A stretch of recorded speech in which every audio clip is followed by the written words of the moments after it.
Hello दोस्तों, नमस्कार। अभी की सबसे बड़ी खबर आ रही है, जहां सबसे पहले बताएंगे चीन का डबल गेम भूटान के भीतर बना रहा सैनिक चौकियां व बस्ती बढ़ेगा भारत के लिए बड़ा खतरा। जी हां, साथ ही साथ बताएंगे कश्मीर में तहरीके हुर्रियत को मोदी सरकार ने किया बैन, तो पाकिस्तान को लगी तगड़ी मिर्ची। आतंक के पनाहगार ने भड़कते हुए भारत पर बड़ा बयान दिया है। दोस्तों, कह दिया है कि पाकिस्तान को नहीं बनने देंगे एक और बांग्लादेश। जी हां, भरी मीटिंग में पाकिस्तानी पीएम ने खोया आपा। 20 मिनट की प्रेस कॉन्फ्रेंस में 15 मिनट तक रहे तमाते हुए। बताएंगे दोस्तों इनके सारे वर्ड्स आपको। साथ ही साथ बताएंगे जहां भारत में पूर्व अमेरिकी राजदूत का मनमोहन सिंह और मोदी सरकार को लेकर सबसे बड़ा बयान, जहां मोदी जी की जमकर इन्होंने सराहना की है। साथ ही साथ आपको बताएंगे क्या हेमंत सोरेन की पत्नी बनेंगी झारखंड की नई सीएम। एक से एक जानकारियां बताएंगे, बनेगा वीडियो अंत तक। लेकिन खबरों में आगे बढ़ने से पहले अगर आप भी अपने भारत देश का दिल से समर्थन करते और मानते कि भारतीय सेना विश्व की नंबर 1 सेना है और मोदी है तो हर चीज मुमकिन है, तो वीडियो को भी कर दीजिए लाइक, चैनल कर दीजिए सब्सक्राइब, बेल आइकन दबाइए, साथ ही कमेंट बॉक्स में लिख दीजिएगा जय हिंद। जी हां, चलते हैं पहली और सबसे बड़ी खबर की तरफ, जहां पर चीन का डबल गेम भूटान के भीतर बना रहा सैनिक चौकियां व बस्ती भारत के लिए पैदा कर रहा है बड़ा खतरा। जी हां, चीन अपनी महत्वाकांक्षाओं को पूरा करने के लिए किसी भी हद तक जा सकता है। सैटेलाइट तस्वीरों में एक बार फिर चीन के डबल गेम का खुलासा हुआ है, जिससे भारत के लिए खतरा बढ़ सकता है। सैटेलाइट तस्वीरों में पता चला है कि भूटान के भीतर चीन अपनी बस्ती बसा रहा है और सैनिक चौकियां बना रहा है। लंदन विश्वविद्यालय में तिब्बती इतिहास के विशेषज्ञ रॉबर्ट बार्नेट की एक रिपोर्ट के अनुसार भूटान और चीन के बीच अक्टूबर 2023 में औपचारिक रूप से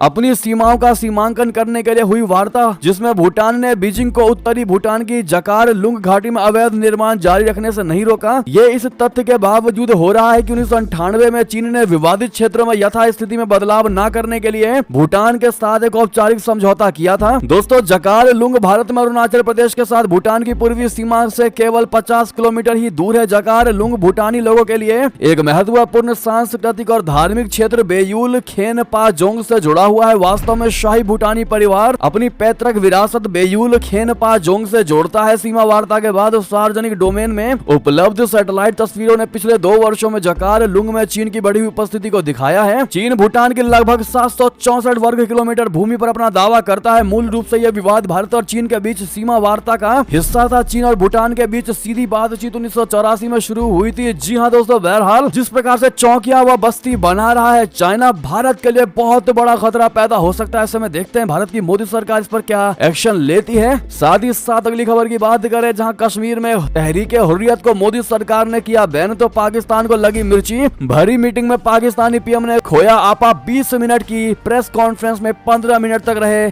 तमाते। जी हां दोस्तों, भारत सरकार ने निर्णायक कदम उठाते हुए रविवार यानी 31 दिसंबर को दिवंगत अलगाववादी नेता सैयद अली शाह गिलानी की तरफ से शुरू किए गए पाकिस्तान समर्थक समूह तहरीके हुर्रियत को अगले 5 साल के लिए बैन कर दिया। इसकी घोषणा केंद्रीय मंत्री अमित शाह जी ने की थी। भारत ने दलील दी कि जम्मू कश्मीर में आतंकवाद को बढ़ावा देने और भारत विरोधी दुष्प्रचार करने के चलते अलगाववादी संगठन हुर्रियत पर प्रतिबंध लगाया गया है। भारत की ओर से तहरीके हुर्रियत को बैन लगाए जाने के बाद पाकिस्तान को मिर्ची लग गई है। पाकिस्तान के विदेश मंत्रालय की तरफ से एक प्रेस रिलीज जारी किया गया है। प्रेस रिलीज के मुताबिक विदेश मंत्रालय ने टीएच को बैन लगाने के फैसले की निंदा की है। उन्होंने कहा कि इस तरह से किसी भी पार्टी पर बैन लगाना मानवाधिकारों का उल्लंघन है। पाकिस्तान ने कहा कि भारत इस तरह के फैसले लेकर कश्मीर में इंटरनेशनल लॉ की धज्जियां उड़ा रहा है और कश्मीरी लोगों के अधिकारों को कुचलने का काम कर रहा है। तो वहीं दोस्तों, बलूच आतंकियों की फंडिंग कर रहा भारत, नाक में दम हुआ तो तिल मिलाए पाकिस्तानी पीएम, कहा नहीं बनने देंगे एक और बांग्लादेश। दरअसल पाकिस्तान के कार्यवाहक प्रधानमंत्री अनवर उल हक कक्कर ने भारत और भारतीय खुफिया एजेंसी रॉ पर बड़ा आरोप लगाया है। उन्होंने दावा किया है कि बलूचिस्तान की आजादी की मांग करने वाले अलगाववादियों को भारत और भारतीय खुफिया एजेंसी रॉ से फंडिंग मिलती है। पाकिस्तानी अखबार द डॉन की रिपोर्ट के मुताबिक लाहौर में बिजनेस फैसिलिटेशन में सेंटर में 20 मिनट की प्रेस कॉन्फ्रेंस के दौरान काकड़ ने बलूचिस्तान के मुद्दे पर बातें की। इस्लामाबाद में बलूच विरोध प्रदर्शन को लेकर पूछे गए सवालों पर वे अपनी बात रख रहे थे। इस दौरान बलूचिस्तान को लेकर वो हो रहे प्रदर्शनों पर बेहद नाराज दिखाई दिए। दोस्तों, प्रदर्शन कर रहे लोगों का कहना है कि बलूच होने के बाद भी वो उनका मुद्दा हल नहीं कर रहे हैं। लोगों का कहना है कि बलूच उन्हें याद रखेगा। काकड़ ने कहा कि लोग उन्हें ताने ना दे कि उन्हें बलोच याद रखेंगे। उनका बलोचों से जातीय झगड़ा नहीं है। उन्होंने कहा कि उनकी लड़ाई बलूचिस्तान के सशस्त्र संगठनों के खिलाफ है। काकड़ ने कहा कि जो लोग विरोध में बाहर से शामिल हुए हैं उन्हें जवाब देना चाहिए कि डॉक्टर शफी मेंगल की हत्या किसने की। क्या वो बलूच नहीं था? क्या वो हिंदू था या हिंदुस्तान से आया था? मौला बख्श दस्ती कौन था? क्या वो हिंदू, अंग्रेज, ईसाई या यहूदी था? क्या वो बलूच नहीं था? काकड़ ने कहा कि ये ट्विटर पर बैठकर जो जंग लड़ने की कोशिश कर रहे हैं ना, जिस दिन मैं इस पद से हटूंगा उस दिन इंशाल्लाह खुल के बात करूंगा। अभी मैं कई बातें नहीं कह सकता क्योंकि मेरा ओहदा मुझे संभल कर बोलने को कहता है। काकड़ ने कहा कि बलूचिस्तान के 98% लोग आज भी पाकिस्तान के साथ हैं। ये 1971 नहीं है, बलूचिस्तान बांग्लादेश नहीं है जो अलग हो जाएगा और इसको अलग नहीं होने देंगे। अब ऐसे में काकड़ ने दोस्तों भारत पर आरोप लगाते हुए कहा कि ये 80-90 कत्ल करते हैं, हिंदुस्तान से पैसा लेके ये कत्ल करते हैं। मैं ये खुलेआम कह रहा हूँ कि रॉ की फंडिंग के साथ करते हैं। हिंदुस्तान में कोई ISI के पैसों से लड़कर देख लेना वो क्या हाल करेंगे। बहरहाल दोस्तों, अब ऐसे में जब बलूच द्वारा किए जा रहे इन प्रदर्शनों से PM काकड़ अपने देश को संभाल नहीं पा रहे तो उनको भारत की याद आ रही है और भारत पर आरोप लगा रहे हैं। और बलूचिस्तान में बलूच लोगों के नजरों में भारत को लेकर जहर घोलने की कोशिश की जा रही है काकड़ के द्वारा। और जिस प्रकार से भारत की खुफिया एजेंसी रॉ पर इल्जाम लगाए गए हैं, ऐसे में दोस्तों आपकी जो भी राय हो बताइएगा जरूर। लेकिन क्या भारत को इस पर एक्शन लेना चाहिए, कहना मत भूलिएगा। एक और खबर की बात करें जहां डेविड मलफोर्ड भारत में पूर्व अमेरिकी राजदूत थे, उन्होंने मनमोहन सिंह के समय को लेकर और मोदी जी के समय को लेकर बहुत बड़ा बयान दिया है। दोस्तों उन्होंने कहा कि मनमोहन सिंह के समय में पाकिस्तान प्रायोजित आतंकवादी जो हमले हुआ करते थे वो पूरे भारत में सामान्य हुआ करते थे, जिससे बहुत अराजकता और हताहत हुआ करता था। और फिर जब मोदी गवर्नमेंट आई, मोदी की सरकार आई, उसके बाद बिल्कुल सही काम किया गया। धमकाने वाले चेहरे पर मुक्का मारा गया। सर्जिकल स्ट्राइक को लेकर बड़ा बयान दिया। दोस्तों उनका क्लियर कहना है कि मनमोहन सिंह की सरकार में पाकिस्तान में आतंकवादी जो हमले करते थे भारत में वो हर वक्त सामान्य हुआ करता था, एक जैसा हमला हुआ करता था। उसके बावजूद भी उस पर कोई रिएक्शन नहीं दिया जाता था, कोई जवाब नहीं दिया जाता था भारत के तरफ से। लेकिन जब से मोदी सरकार आई है उन्होंने एक एक गिरोह को, एक एक आतंकवादियों के मुंह पर मुक्का मारा है। और जिस प्रकार से सर्जिकल स्ट्राइक किया है मोदी सरकार ने, बहुत सही फैसला लिया। यानी कि जमकर दोस्तों डेविड ने तारीफ किया मोदी जी की। बहरहाल अगर आप भी वाकई में मोदी जी के इस फैसले का दिल से समर्थन करते और मानते हैं कि दुश्मनों को ऐसा ही ठुका जवाब देना चाहिए तो लॉन्ग लिव मोदी जी कहना मत भूलिएगा और थैंक यू डेविड मलफोर्ड कह दीजिएगा। एक और खबर की बात करें जहां विदेश मंत्री जयशंकर जी ने पंडित नेहरू की चीन नीति को कोसा। कहा पंचशील समझौता समझ से परे। दरअसल भारतीय विदेश मंत्री जयशंकर जी ने देश के पूर्व प्रधानमंत्री पंडित जवाहरलाल नेहरू की चीन नीति की आलोचना की है। एक इंटरव्यू में विदेश मंत्री ने कहा कि चीन नीति से जुड़ी पहले की बातों को समझना आज बेहद मुश्किल है। पंचशील समझौता भी इसका उदाहरण है। उन्होंने कहा कि चीन से रिश्ते हकीकत के आधार पर होने चाहिए और उन्होंने पंडित नेहरू के चीन से लगाव पर भी सवाल उठाए। दरअसल न्यूज एजेंसी ANI के साथ इंटरव्यू में विदेश मंत्री जयशंकर जी से पूछा गया कि क्या भारत हमेशा माइंड गेम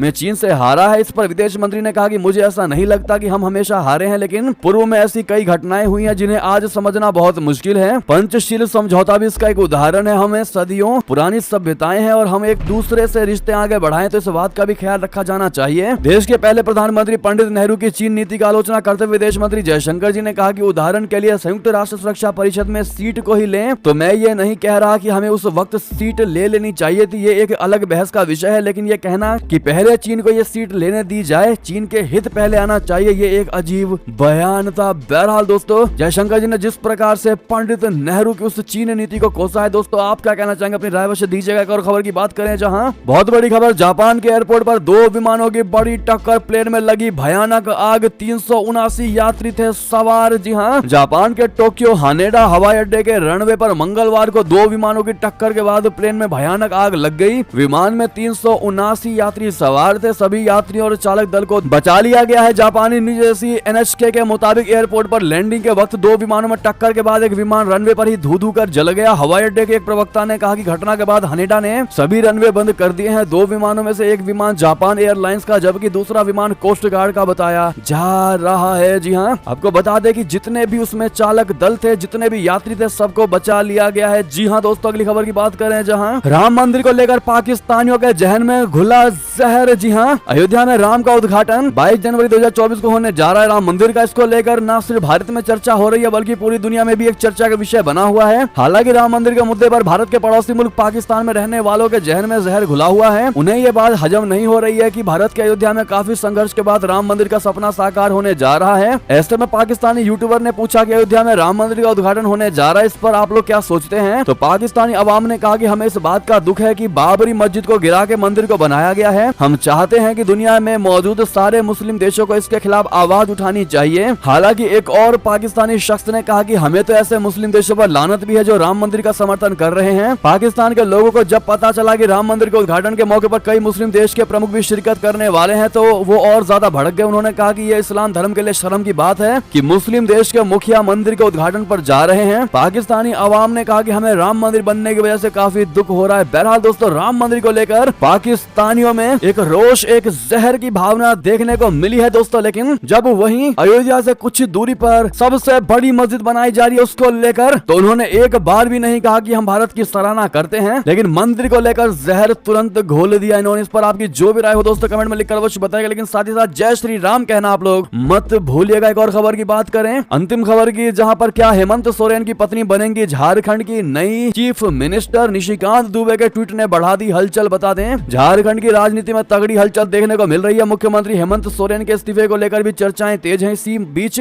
बीजेपी नेता निशिकांत दुबे ने घटनाक्रम को लेकर एक ट्वीट किया। उन्होंने लिखा कि मुख्यमंत्री हेमंत सोरेन जी परेशान, उनके सचिव चौबे जी से लेकर महाधिवक्ता मिश्रा जी गांडे उप चुनाव कराने के लिए परेशान। विधायक दल की बैठक कल है और राज्यपाल के पास अपना इस्तीफा और कल्पना सोरेन जी को विधायक दल का नेता बनाने वाला पत्र राज्यपाल महोदय को एक साथ देने की तैयारी है। उन्होंने ये भी लिखा कि झारखंड के राज्यपाल से विनम्र निवेदन है कि कानूनी सलाह के बाद ही निर्णय ले। जी हाँ, बता दें कि 3 जनवरी को विधायकों की बैठक होनी है। बहरहाल दोस्तों, ये थी सारी बड़ी खबरें। आपको हमारी खबर कैसी लगी? आशा करता हूँ बहुत अच्छी लगी होगी। अगर थोड़ी भी अच्छी लगी है तो इस वीडियो को दोस्तों में, भाइयों में, साथियों में, रिश्तेदारों में शेयर अवश्य कर दीजिएगा। और अभी कर दीजिए इस वीडियो को लाइक, चैनल कर दीजिए सब्सक्राइब, बेल आइकन दबाइए, साथ ही कमेंट बॉक्स में लिख दीजिएगा जय हिंद जय भारत। और यहाँ तक बने रहने के लिए सभी का बहुत बहुत धन्यवाद। जय हिंद, जय भारत, जय श्री राम।